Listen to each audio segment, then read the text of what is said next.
What's up mga idol? Justin Brownlee nagsalita na, babalik na daw sa Hinebra.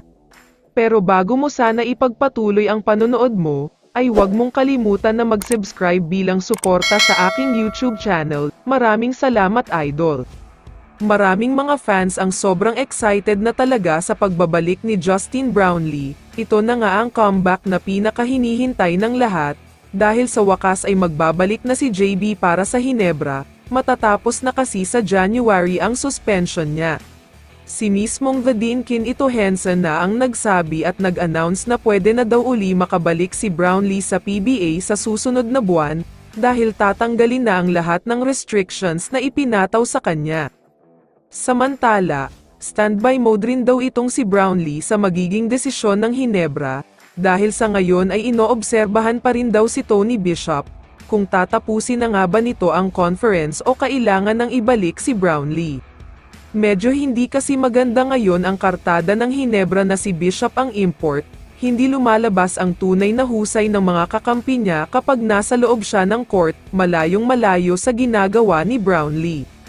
Samantala, naglabas ng isang nakakagulat na report ang isang source, at sinasabing nasabihan na daw ni Boss Al Francis Chua itong si Justin Brownlee, dahil isa talaga siya sa maraming choices ng Hinebra para palitan si Bishop.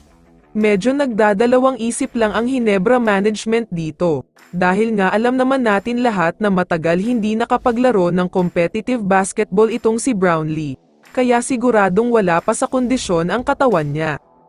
Pero ayon naman mismo kay JB, kahit may ongoing suspension nga daw siya ay hindi siya tumigil mag-practice at mag-ensayo, dahil gusto daw niya na kapag natapos na ang suspension niya ay nakakondisyon pa rin ang katawan niya.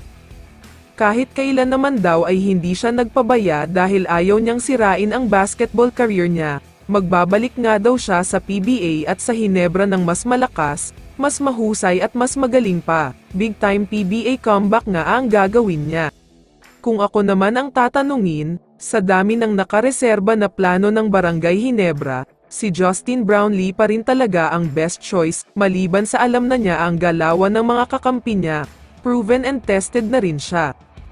Huwag nating kakalimutan kung ano ang ginawa niya sa nakalipas na SEA Games at Asian Games, siya pa rin ang tinaguri ang greatest import of all time, kaya hindi talaga magsisisi ang Hinebra kung siya pa rin ang kukunin nilang import.